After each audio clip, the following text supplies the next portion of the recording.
I remember when the Naked Brothers band first came out, the girl I had a crush on compared me to Nat Wolff, saying that I didn't have as good hair. I should just go live alone, never see a girl again, and live like a hermit. And you know what? That really stuck with me till this day. My first impression of this show was like, is this a vlog? Is it a mockumentary? And then I heard the songs, and I guess I got it. I feel like this show is at its best when it's just playing the songs that Nat wrote. There's this childlike innocence to the whole production that just is very authentic. But that's not to say that everything was perfect. No, this set was unlike any other set you could possibly imagine. And we'll get into why a little bit later. But we got 14 episodes to unpack here. The Naked Brothers band came into series after they had this hour-and-a-half documentary about their inception. And it was created by this woman named Polly Draper, who had a passion for seeing her kids' talents, which they're really good in. And she had a lot of great stories about going through puberty. Dad, not talking puberty from me, and I already said I was doing it first.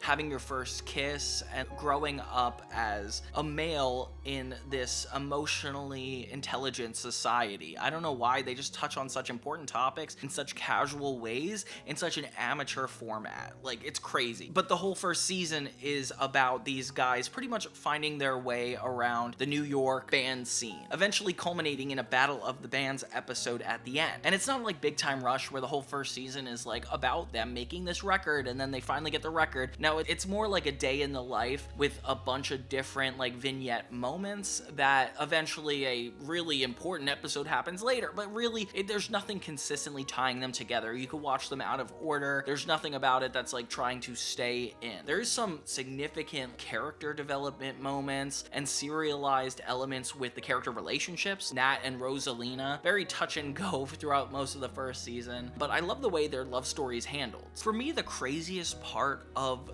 this production is the fact it was filmed unlike any Nickelodeon or teen show ever. If anything, it like had this more YouTube vlog-like format with the mockumentary cameras being so like amateur but on purpose. You know, like they acknowledge the camera guys, they make it seem like they're being followed for this whole documentary. Why follow me around? What is it? I don't even know you. It's definitely like perfect in nature, when really behind the scenes, it's a mother who writes and directs all these episodes, directing her two sons, Nat and Alex, and the dad is in it too. So most of their filming is done in their house, along with this backstage studio where they film all their music videos, which the first season, that's kind of all they do, like 4 or 5 episodes of just them filming music videos. You'll see in a clip episode that comes later. And just the fact that usually you would have like a showrunner and like 5 writers, and then you would have like the sound stage to film with like the AD, the cameraman, everybody like on a professional set. But Nickelodeon gave them the resources to kind of do it on their own and work in a way that is very different from the other shows. Like, we know Drake and Josh, we know the Dan Schneider universe for their on-set experiences. You can't be super positive about all those kinds of experiences. But this one is interesting because clearly the mom had more control than you would normally have, like being able to let the kids work after hours or more hours or less hours. And then you get kind of in a complicated gray area where these are all Nat, Alex, and their friends. So the mom is like comfortable directing them, but then you bring in people that they're not super familiar with. Rosalina, for example, the actress playing Rosalina, was auditioning for things in general before she got this show. And then once she became a part of the show, you know, it was a professional gig for her. Unfortunately for everybody else, it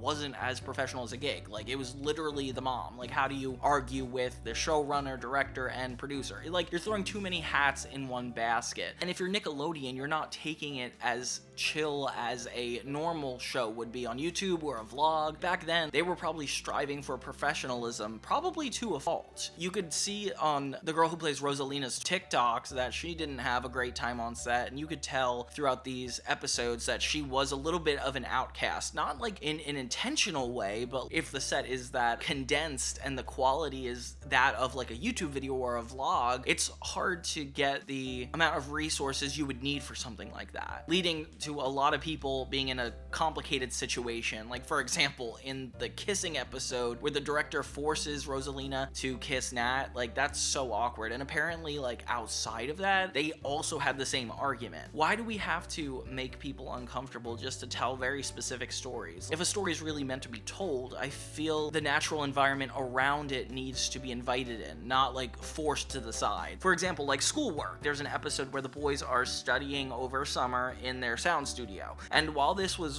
recorded mostly in summer and it's relevant, it's good to know that they were able to use the unprofessional nature to actually allow them to go to school and keep their normal lives. So that's always a good sign. So let's jump into all these episodes and see if Naked Brothers Band is as bad or as good as I could possibly remember. Okay, so the first episode takes place after the movie. The first episode's called the VMAs, the Video Music Awards, and this is a pretty interesting episode. It makes me think that they are actually a real band. The Big Time Rush vibes are super strong though, because it feels like that entire show without any of the sound effects, which is kind of a good thing. We start with Nat and Alex waking up in the morning. Their apartment is actually really 2000s. Like, look at all this furniture. There's no way you can get away with that much neon. They're listening to themselves on the radio, which is kind of pretentious when you think about it, and get really superstitious about, you know, making sure the quote ends on a positive affirmation, like something good about the VMAs. Funny argument to have between two brothers at this age. I feel like that can't be a real conversation, but they fight a lot, which makes it actually real. And then Nat acknowledges the cameras. Oh, look at the cameras!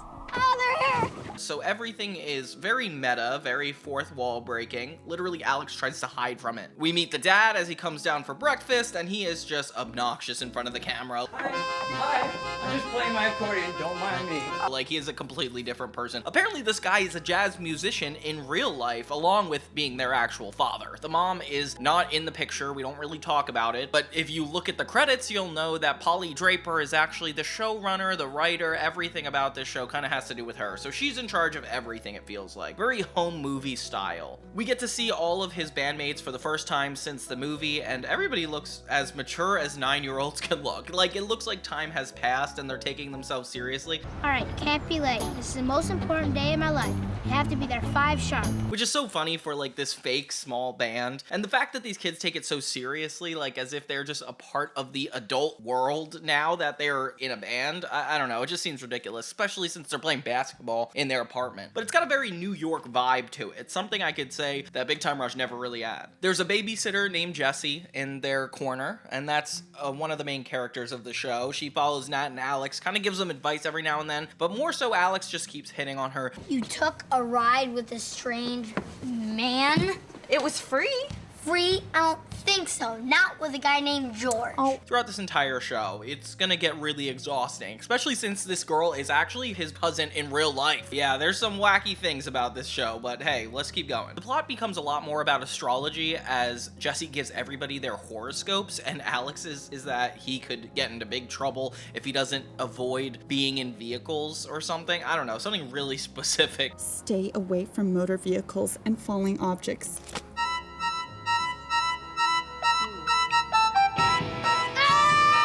And Nat's is that everything is going to go downhill if he's not perfect or something like that. I don't know. The point is, they have a lot of high expectations in this episode. We kind of get the idea of the pressure that the VMAs holds when everybody gathers around the living room to watch the interviews. And this really obnoxious MC is hosting the whole thing. And he seems like he just has it out for the kids, which is kind of crazy because they're literally children. There's a quick update like 7 hours before the award ceremony, 8 hours before the award ceremony, and it's more so just how everybody's psychologically dealing with the fact that they're gonna have to go to a ceremony. It doesn't feel like there's a lot of plot. Then Rosalina enters the picture and Nat is a bumbling fool. But hey, at least we have a love interest. That's something to make this actually consistent. Oh my god, the TV is so 2000s. It looks like an iMac. Eventually they have to get to the VMAs, but Alex doesn't want to get in a moving vehicle, so they take this giant bicycle that sits 6 people.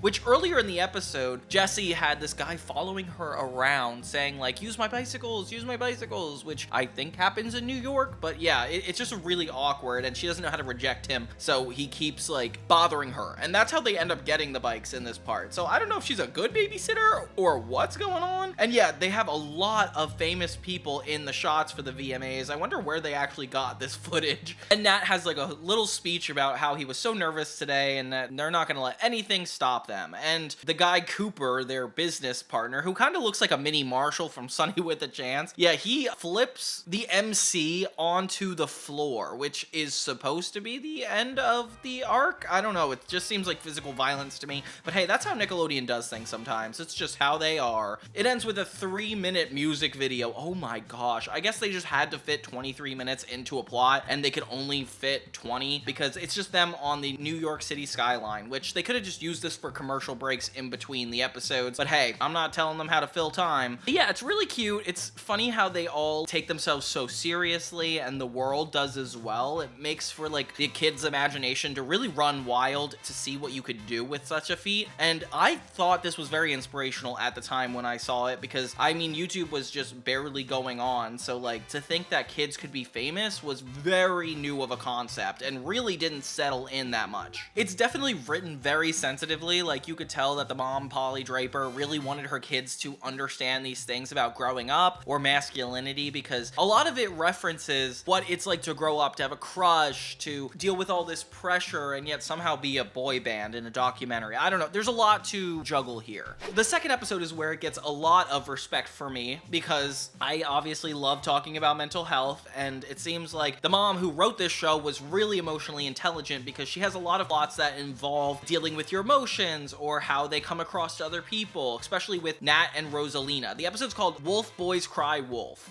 It's the second episode of the series, and it starts out with Rosalina and Nat becoming cartoons in Genie World.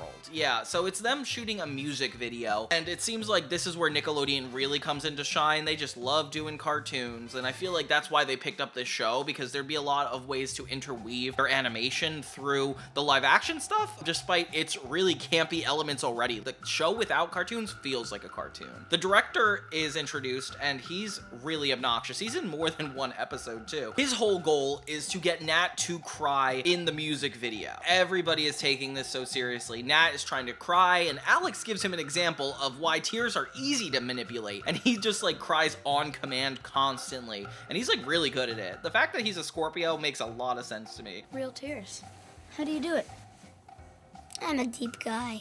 Seeing their back and forth about dealing with emotions versus like comedy and taking yourself seriously is very topical. It even matters today, I would say. Nat's biggest insecurity is that he's coming across as like insensitive and maybe somebody wouldn't want to be with him, Rosalina, because he's not emotionally mature. Him and Alex keep getting into fights constantly about their ability to cry, and it's really funny. Alex gets money from Nat every time he's able to cry successfully. But how do you get the tears to actually pour out of your eyes? I told you, I'm deep. And it leads to even Jessie, their babysitter, talking to Nat about why he needs to be more sensitive. And it's like, oh my gosh, these poor kids bullying him. I want you to watch these sensitivity training tapes. I think you need to open yourself up to love. Even the dad is super emotional. Meanwhile, Nat's just sipping on a soda. I want to be surrounded by trust. I want to be surrounded by trust. And if this is the point of view of the main character, I wonder if Polly Draper was a lot like this. I feel like if you're a writer and coming from a realistic standpoint, you're trying to talk about something authentic to you. So maybe she felt this growing up too. Or this is what a guy would feel like. I mean, it's definitely how I felt growing up, especially talking to Rosalina. I feel like my world revolved around the girls I had a crush on. So he's getting really nervous, and these failed attempts to like look sensitive, it just comes across worse and worse. Are you laughing? Eventually, he even gets caught picking his nose. Have you tried pulling out a nose hair? So not only is he insensitive, he's picking his nose. I never pick my nose. So the director is completely over it, trying to get this set going, finally, but of course, Nat and Alex get into an argument. Over and over again, they keep fighting and fighting. It kind of reminds me of The Sweet Life of Zack and Cody a lot. We finally get our cartoon of Nat and the princess, which is, it kind of looks like a rough draft of a cartoon, but hey, it's long enough to be considered a music video. They finally try to get Nat to cry, and it doesn't work. He eventually calls cut on everything, which you can't really do, but I guess at his status he could. He's kind of a diva. They quickly learn that Alex has been using the fake teardrops to appear like he's been crying this whole time, so he's not actually been sensitive, which is kind of scary to think about. Anyway, so Nat freaks out at Alex, and it becomes more important than the music video itself, which is definitely a good reflection of real life. I feel like you shouldn't take art that seriously, especially as a kid. And I like that they kind of lean into it being more creative than they do business. That's a really good example. Everything works out in the end. It's all about Nat trying to get attention from Rosalina, and it's just, gosh, that's gonna happen a lot in this episode. There's also a lot of times where they're on a film set or some sort of performance, and Nat has a goal that has to do with him changing his personality. Very interesting every time. The next episode is Nat is a stand-up guy, but it's actually referring to the fact he's a stand-up comedian. So George Lopez is featured in this episode, and it's all about Nat trying to appear funny. He needs to learn what it's like to be humorous and comedy, because that's what all his friends are into. I mean, they're 9 and 10 years old. Of course they're gonna be into that. His music video is for a song that's like really deep and sad and depressing, and it's like him walking through an empty city. Another music video episode right off the bat. And it's funny because Alex comes running in with a chicken suit, and they just try to take it seriously, but they can't. This is where Nat realizes, hey, I need to be more funny than I am creative. Yeah, you're funny. You think so? Not the kind of funny that makes people laugh. What other kind of funny is there? Wow, definitely something I relate to back then. So he tries his hand at comedy. He tries making fart jokes, which is really relevant to the time. Hey, Rosalina. Hey, yeah. Listen to these farts. They're so... He even tries to physically stand up in front of a group of people and tell jokes. I think I'm gonna be a stand-up comic. But he doesn't know how to do it, so he's just insulting women and acting like he's in a marriage. My wife is so fat that last night I tried to put sheets on her. I don't know how they got all these extras, but hey, it's definitely the world of New York in here. His bandmates are there and they're all embarrassed and he's just making faces on stage. It's really awkward, I gotta admit. Even the dad doesn't know how to like handle it. He steps in with his accordion and spoiler alert, it doesn't make things better, as you would imagine. Poor Rosalina though, Nat's trying so hard to impress her and she's just like nervous. Ay, ay, ay. Nat and Alex get into an argument, which is really funny because it just kind of happens in the middle of an episode and will go on for like 2 or 3 minutes, and then they have to have like a whole apology before they move on. Definitely what it's like to have, you know, younger children. Before they perform the song, Nat has to get over the fact that everybody thinks it's funny, and yeah, George Lopez comes to this party, introduces their whole set, and lets them perform. I wonder if George Lopez actually thought this band was famous. Like, did they know it from Nickelodeon? Like, what's Nick's tie to him? Actually, it's probably Nick at Night, having the George Lopez show on all the time. I'm sure that had to do with it. But it's nice seeing him here again. And Nat performs a song. Everybody takes it as deeply as it's meant to be taken, and the director's there. He kind of looks like an idiot because what is he, 5 years old to not interpret it deep? It's literally a piano song. Like, what the heck? Everybody loves it. It's really emotional, and yeah, Nat realizes it's good to be emotional. I just like his tie being white. I don't know why. I think that's cool. He's got a cool getup in this episode. Him and George Lopez have a moment where George is like, yeah, you don't have to be a comedian. Sometimes you just have to laugh at yourself, and I like that. George is a good actor, honestly. And Nat finally gets Rosalina alone and realizes that she actually does think he's funny. The end. Oh, crazy episode. This one's a lot more interesting because we have more of the outside world peeking in. I like that it's interpreting Nat's song a different way. Like, him struggling as an artist feels like a really relevant plot. But then again, I am exactly that. I'm a struggling artist. So I feel like this show is not exactly universal, especially in the way that like Big Time Rush would inevitably be. And then we go to the 4th episode, which almost feels like completely random. The fact that it's a complete area and location change at episode 4 is insane. It's called Fishin' for Love, and it's based off this song about fishing, and it's Nat wanting to be with multiple girls, which is going to be a recurring thing constantly throughout the show. Like, you could just tell that the mom thought her kid was going to be a heartbreaker, and that's like the premise for this show. They get to see themselves animated, so once again, Nickelodeon has a relevancy here, and the song is just so shallow, honestly. Like, I don't even know what to make of it. Nat looks like crazy. His hair is too gray to be brown. It's a good vibe musically, but the imagery is really disturbing, and it goes on for like literally 3 minutes. All the kids love watching it and enjoying it, and it reminds me of being nostalgic for the 2000s, watching home videos in your living room. I don't know, that's just fun. They all try to go fishing, and it ends up in a bunch of different complications for everybody. Like, it's just one day at the beach, and the two background characters that we barely see throughout this show are nervous about not being noticed for being pop stars or rock stars, which, by the way, you guys quit and then came back, so you don't have a lot of room to talk. They get this giant bus that has their faces on it, but it does not seem like the imagery that they would eventually go with for the Naked Brothers band. It looks more like hippie or carnival. I do like that they have the kind of aesthetic Nickelodeon was going for at the time. Oh, and the dad is so funny throughout this whole episode. Oh, funny. Whoa. Alex and Jesse get a side plot where Alex is trying to count all the grains of sand on the beach, which is just barely anything. But hey, you gotta be a kid with imagination, don't you? I am honored to accept this grain of sand from my little boyfriend, Alex. Nat is trying to get Rosalina's attention. Wow, the beach. I love the beach, especially in the summer, because it's hot. Yeah. By addressing the kiss they shared in the movie, and it's become a really awkward conversation. They do not know how to talk to each other, which is so real. I feel like this is the realest Nickelodeon show, like, at the time, because they were actually covering uncomfortability, what it's like for kids to actually talk to each other, as opposed to, like, just how they saw they talk to each other. So how's the flirting going? She's mad at me. She thinks I'm really immature. That's a start. I know, cool, right? A lot of the show was very before things got calculated and scripted. It feels like a vlog-related show. Oh my god, the two boys in the band pretend to drown just to get attention for being in the band, and Nat and Rosalina show up to save. Let's go rescue him! Sir, yes, sir!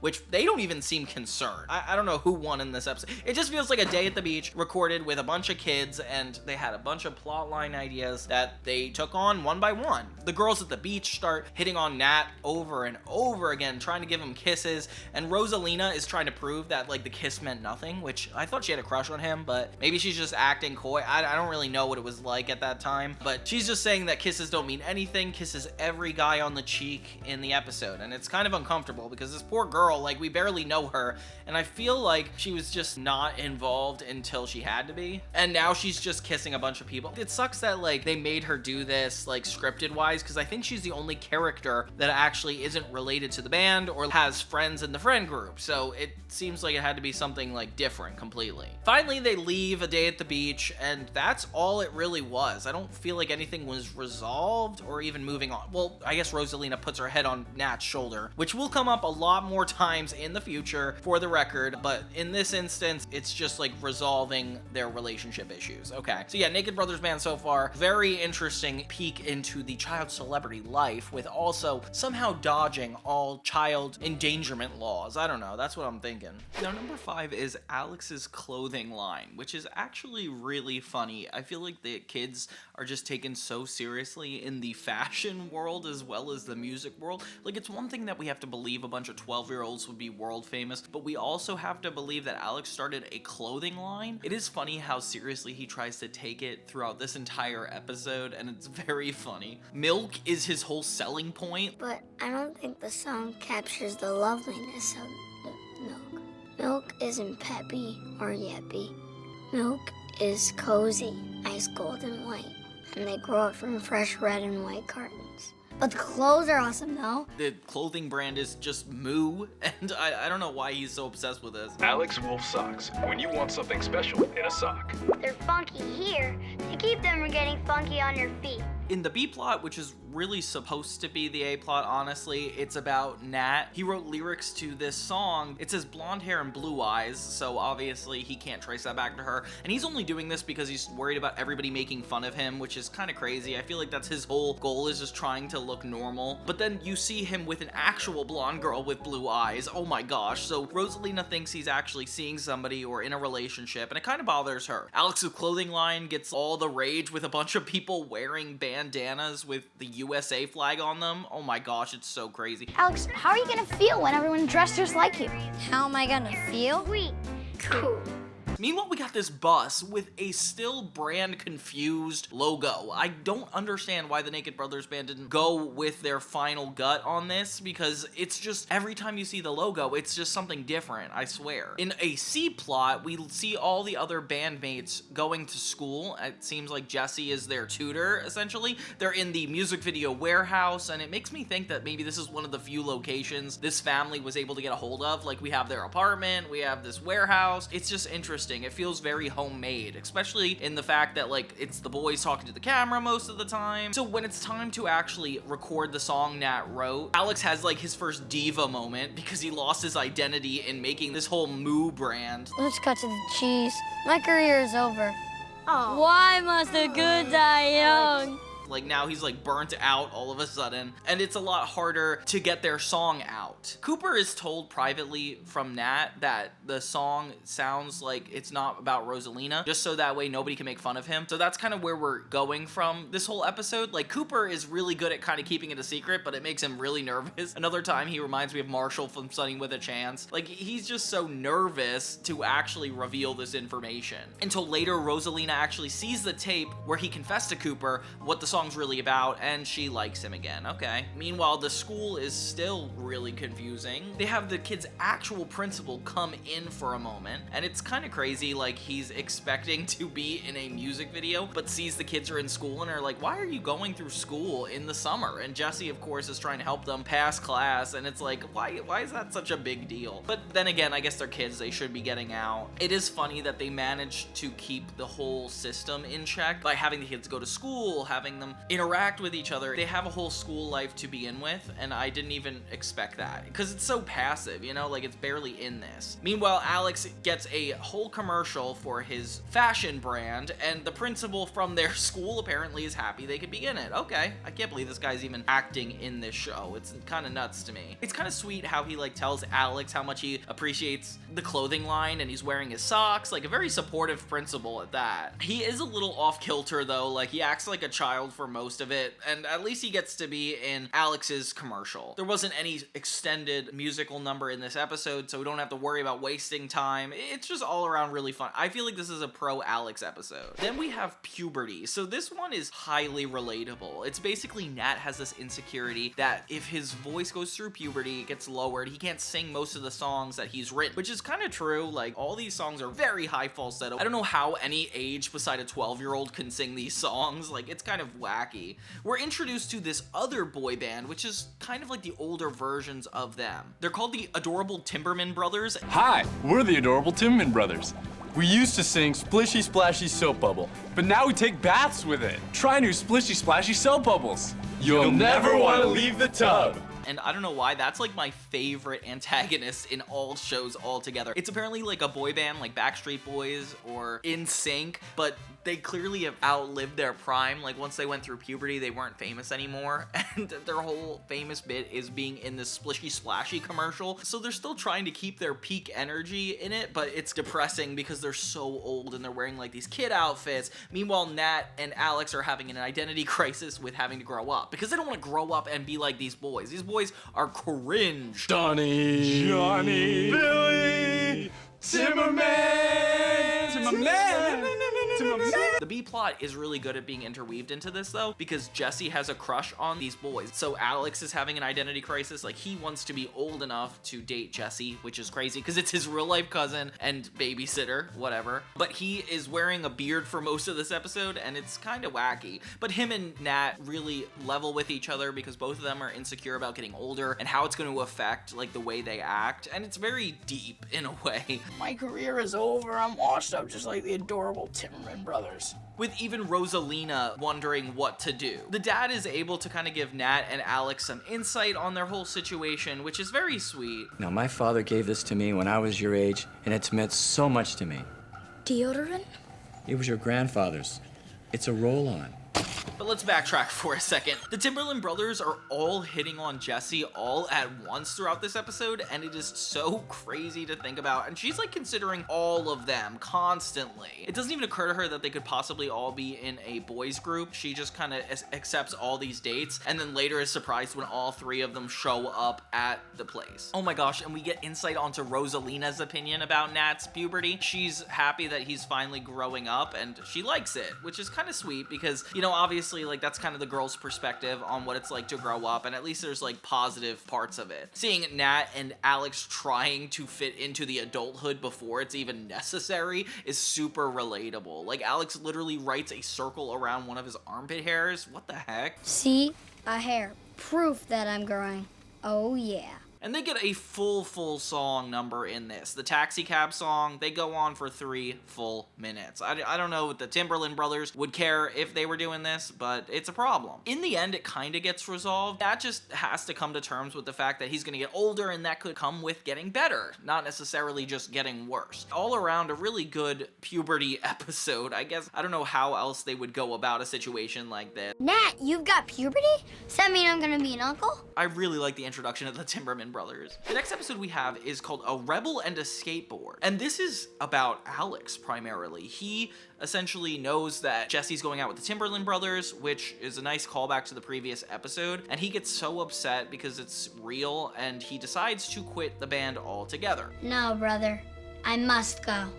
Farewell, traitor. He doesn't want to work with anybody, and it's really depressing to see him go through this midlife crisis. But it's a cool sequel to the Alex clothing line episode. I don't know why this character is just so complicated. Like, he couldn't cry before, and now he's just going haywire on the drums. A really talented kid, though. Like, how do you stay on track so easily? Jesse is still with these Timberland boys, and it just makes him more and more angry, which is kind of concerning because it's like nobody's sat him down and been like, you cannot be with this older woman. Like, she's clearly so much older than you, it's not gonna work out. Like, he's taking it so seriously. Meanwhile, Nat is dealing with his own issues, with him and Rosalina being pit against each other in a wrestling match. It reminds me of that episode of Drake and Josh where the girls versus the boys. I don't know why it has to come out in specifically wrestling, but it does. They have like a professional wrestler come in and talk to Rosalina about how she's going to take him down, and it becomes this whole lesson of how these guys are gonna wrestle. And I don't know why we have to sit through all of this. Meanwhile, Alex is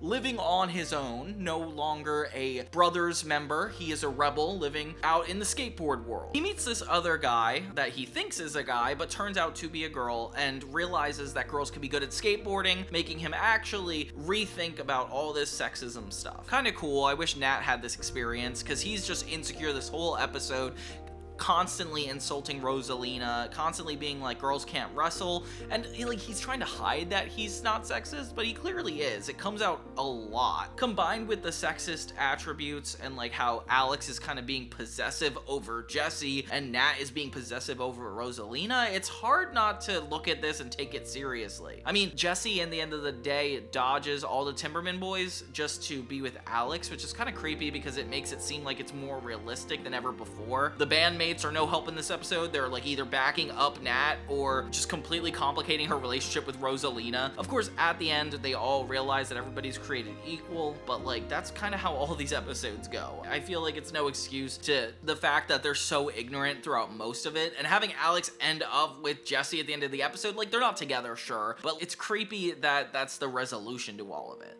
Then we have A Man Needs a Maid, and this actually introduces some serial elements. So the whole plot is the boy's house is completely a wreck. The boy's dad is out for a little bit, so Jessie actually has a reason to do her babysitting job. She realizes that the dad's coming back today, and that's gonna be a huge problem for her and everybody, because the place is a mess. The boys don't consider it a mess, neither do the other bandmates, which is kind of reasonable. Like, they're super young, 11, 12, like I don't think it's their responsibility. It should be Jessie's. She is really struggling to be a coordinator here. Cockroach! There's a huge cockroach! Huge! Yeah, so maybe I won't do the dishes. Maybe I'll just throw these away and buy new ones. Meanwhile, Nat's whole premise is that him and Alex want a dog, so that's their whole goal. They want to take care of this digital dog so they can prove to their dad they could have a real dog. The stakes are added in this because if the dad comes home and sees that the place is a mess, not only would Jesse be in trouble, but Alex and Nat, because they would not be able to get a dog. So they become full in on the situation too, wanting to get this place clean. And their first prerogative is to hire a maid. Oh my gosh. Jesse is super freaked out, and only Cooper seems to care. The guy who's the band's manager, like, he is so funny in this episode. He really wants to help get this place together. So it seems like a lot of people have the same goal. They end up hiring this woman who is quote unquote a maid, but is really a cleanliness consultant. You're a maid, right? I'm a cleaning specialist. She comes in and is super enthralled by the cameras and just focused on getting attention. Very cringy, but like very stage mommy. And I don't know, it goes a little too far. You guys, you can't interview her right now. We have to clean up the apartment before Mr. Wolff gets home. I'm ready.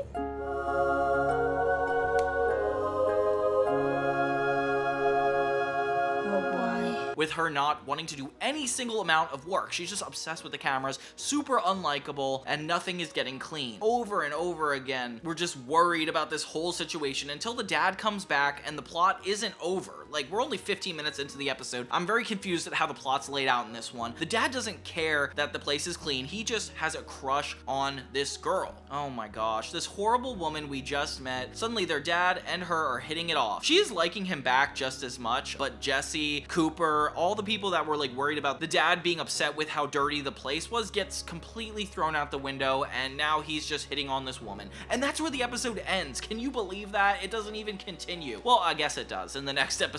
Then we have episode 9. It's called First Kiss on the Lips, that is. And this one is very, very controversial. It's about Nat having his first kiss with Rosalina in this Western style music video about long distance relationships. Long distance relationships will kill you. So Nat sings about being in a long distance relationship like as if he knows what that's about, and he's supposed to have this kiss. In this one, it's more from Rosalina's perspective. She doesn't want to kiss him. More so, she's worried about the popular girl that's on set. So they go to the same school, and she's already nervous because she's older than the boys in the band. Kind of a really good plot point. She doesn't want to be seen with them, let alone the fact that she has a crush on Nat is going to be really embarrassing. A very complex situation. Nat is also insecure about all this, doesn't want to take this as a rejection, but also more nervous that he's going to have his first kiss. Alex sets him up with a cantaloupe to practice. Oh my gosh, can you imagine? And they got a couple good jokes in here. Hello to Melanie. The director goes a little too haywire though, telling Rosalina that if she doesn't kiss him, she's fired. I do like that she stands up for herself and decides not to kiss him, and her and Nat kind of get into an argument about it, with even the reporter coming back. Remember the guy from the first episode? Yeah, he comes back and is really pressuring these two kids to kiss, and it's like they're broken up. All around an awkward situation. I mean, I get it. The tabloids, like, their relationship would be heavily scrutinized, especially if they're in a band. Everybody around them knows it. It just doesn't seem to work out for either of them. So the director decides to have a search for a girl that's willing to kiss Ned. So hundreds of girls sign up. They all try to get into this music video, with the bandmates actually being the one to approve of the girls. Kind of a funny concept that they're like approving of who Nat is going to kiss in this music video. Meanwhile, he is so upset because he wanted it to be Rosalina, but Rosalina's not comfortable with it, so that should be respected. I feel like so often Nat is just like pushing and pushing in this episode, but it's really the adults' fault because they are not stepping in the way, being like, you do not have to kiss this person, or they're threatening Rosalina. Like, that's not cool. Apparently this happened in real life too. The girl Rosalina had a couple TikToks go out that like she did not feel comfortable kissing Nat. A producer who was very upset and looked at me and said, "You haven't had your first kiss yet," and grabbed me and kissed me. And she said, "There, your first kiss is over. You've had your first kiss, and now go film." Or actually having this work out in the end, because it's just not what she wanted for her life. Very similar to what the character is dealing with in this episode. I can't get over how cheesy this fake horse is. It's just like Nat in front of this giant projection, and then in prison with a cactus. Something about this just goes overboard, but hey, you get to have a bunch of different sets, interchangeable. That's a cool idea for these guys, especially if you're filming in New York, don't have the LA sets to deal with. Like, it's cool cool that they actually found a way to make this work. Rosalina inevitably does kiss Nat to make him feel better, and then now he's not worried about kissing the next girl. Oh, okay, weird, sweet moment, but that just shows that Rosalina still isn't comfortable being in public with him and decides to just walk away. But I guess that resolves it because Nat got a kiss. Okay, fine. Then the next episode we have is season 1, episode 10, The Song. And this is cool because it definitely relates to the band a lot more than it ever has before. The dad is still dating this woman, and I know it doesn't seem relevant, the maid from before, but she will come into this again. Mainly because they're talking about the mother in this episode. They have to explain where the heck this mother is, of all people, even though she's really behind camera, writing the show, recording this whole plot. Like, I feel like it's just funny how they pretend she's dead, but then miss her in the episode. It's kind of a little too meta. In the episode,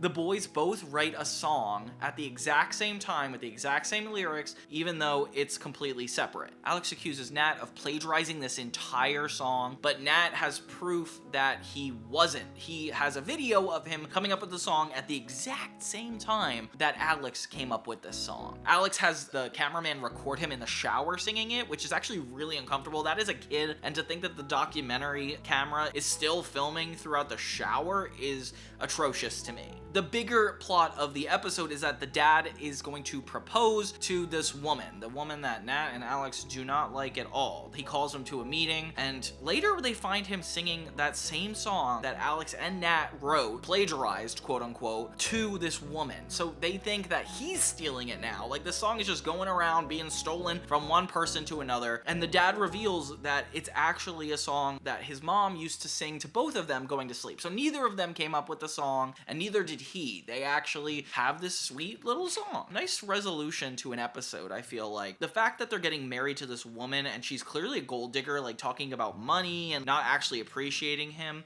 it gets in the way of the plot a lot. He gives me diamonds, you give me tingling toes, he pays the bills. Yeah. The moral of the story is it's about this song being copycat. It's a really nice song, actually, and sad that it's like about the parents, but we have a good little speech at the end featuring Nat actually talking about her and her relationship to them. It's kind of sweet. More so they get the song thing figured out. And it's nice to see that Alex still has his friend Juanita from a couple episodes earlier. The one that he thought was a boy, then it was a girl, and they're skateboarding buddies. Yeah, that's kind of a sweet plot line. I just hate that this blonde woman is still in these kids' lives after the dad, like, clearly is trying to hold on to her. I don't know. She's gonna have to be their stepmom, though, it seems. So yeah, the song is very interesting of an episode. And that brings us to a 2-part episode, which I thought was gonna be the season finale, but it really didn't end up that way. It's Battle of the Bands part 1 and 2. The first part is Nat and Alex getting ready to compete in this Battle of the Bands thing. We start off the special by the kids singing about LA, something with just a green screen in the background. They're not actually in LA.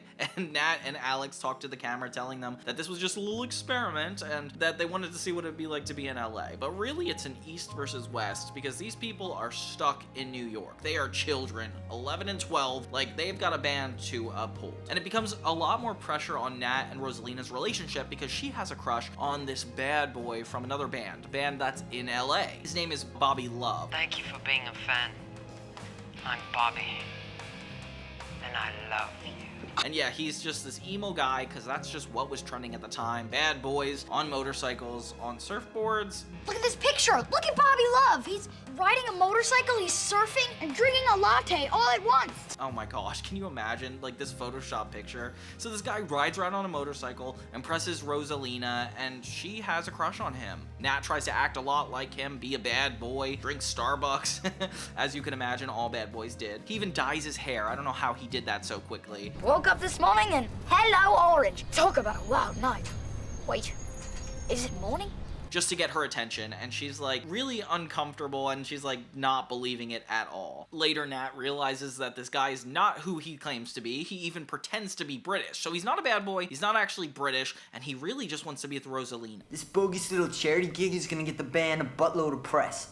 He's not English. It's Like, which, how old is this guy? Does he understand Rosalina is also like 13? I don't know. He's talking about hitting on her in the bathroom when the boys actually overhear this. It's a big deal for them. Also funny because the documentary crew is like following them into the bathroom. Like, why wouldn't they be caught either? They actually say something to acknowledge this, and I find that hilarious. Meanwhile, Rosalina is getting upset that Nat is actually accusing him of faking his accent. Like, he's warning everybody that he's not who he says he is, and it just comes out so much worse, actually pushing Rosalina to like this guy even more. He even catches them going on a date later. He's like, oh, I gotta go woo her by singing a song to her and actually tell her I like her. He goes in full force, but then only finds out that Rosalina and this new guy are truly hitting it off. They're going on dates, he gets her a necklace, and he is mad. Of course, we got the MC guy from the VMAs episode, from the other episode, whatever this reporter guy is, with this harsh tone of voice, attacking these 12-year-olds on the live TV. Like, I don't even know what this guy's deal is or what his true job is, but both Naked Brothers Band and LA Surfers are supposed to be at the same charity event. Nat shows up, and he's going against this French guy or British guy. I don't know what this guy is, honestly. And they go neck and neck, both acknowledging that he is a liar and nobody's going to believe Nat. It actually gets pushed up a notch when they start talking about the battle of the bands, actually pressuring both groups, East versus West, to take down one another, with both of them writing a new original song. Okay, so this episode's all about the setup, putting Nat and Rosalina's episode at higher stakes than before, having the whole Battle of the Bands rope into it, and of course the publicist taking us all the way to be continued. So crazy way, I feel like this has to be the end of the season, but then again, we just have to keep going. The stakes only get raised higher and higher for number 12, which I wish the season ended here. I don't know why we'd have the Battle of the Bands part 2, and then 2 more additional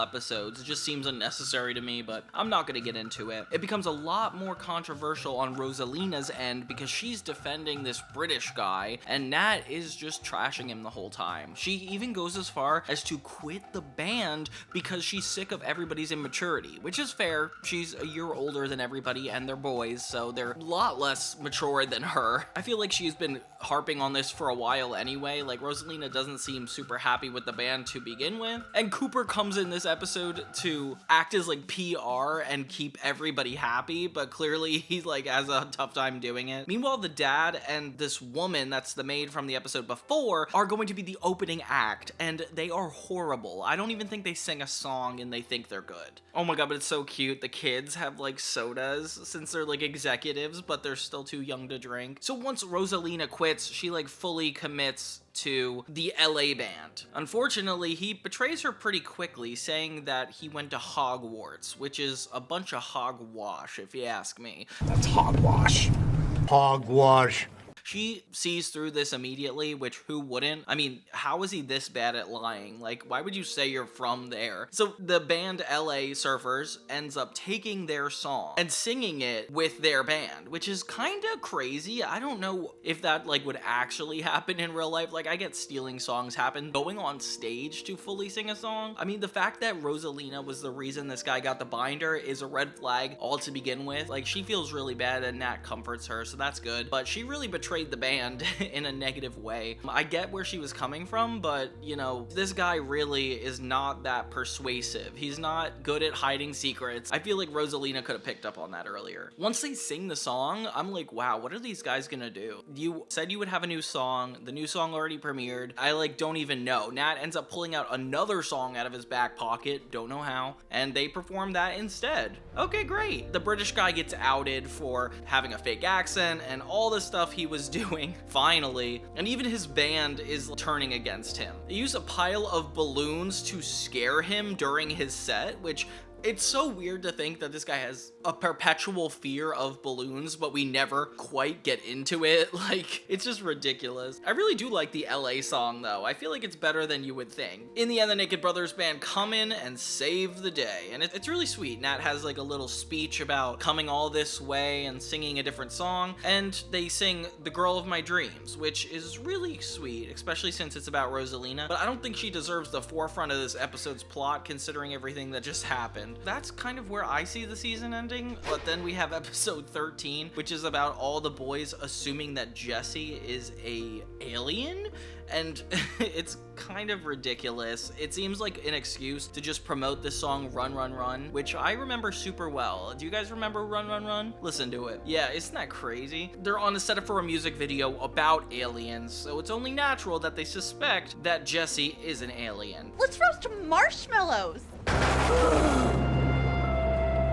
Roast marshmallows or roast does? This affects Alex's relationship with her, which isn't really a relationship because it's his cousin and babysitter, but they don't dismiss that fast enough. I'm starting to realize that. She's like leaning into it and not rejecting him enough. Like, she acts like his girlfriend sometimes, yet he's her babysitter. I don't understand that. The glow-in-the-dark stuff is really cool when everybody gets paranoid and runs around the house. I'm just realizing how much of these episodes are just the boys like yelling and screaming, and it like hurts my ears to watch and listen at work. But hey, what can you do? And the poor babysitter, I'm starting to realize they're dressing her up to be like way too old of an adult. Like, it's one thing if she's 17, but she has tattoos now? Like, what is she, 30? I really hope she's like a 30-year-old character, but I don't know, she acts a little young for her age. So that becomes like a recurring awkward issue. And this gets resolved really quick, like I'm talking right after the musical number quick. And they realize that there's no such things as aliens because Jesse bribes Alex to forget about it. And that's kind of how it ends. It's a cute episode because it's like nice to take a break from all the band stuff and the mockumentary. It feels like a Halloween-based episode. Alien Clones is such a crazy name for a boy band episode. And the season finale isn't really a finale. It's the Been There, Rocked That episode. It's technically episode 14, but it's just a music video clip show. It's funny because they have the kids banter right when they get there. Alex and Nat are pretty natural together and funny, playing off one another. It's very unique having them like argue like this. I don't know why. There's just a lot of really funny writing moments in this, with callers coming in to ask the boys about their songs to kind of make them seem like bigger superstars. And then they cut away to all the music videos they played this whole season, which just feels like a clip show, honestly. I get it. It's episode 14. They want to do a clip show, but it does feel like intentional filler that I really didn't ask for. All around, yeah, so that's the first season of Naked Brothers Band, about 14 episodes, of which they should have ended on a two-parter, but whatever. And yeah, there's a lot of special moments. All around, a really fun experience. I'm just so happy to have been able to review these episodes. And if you guys really do like this, please comment, like, subscribe. Just keep the love going, guys. Thank you so much, and have a great day.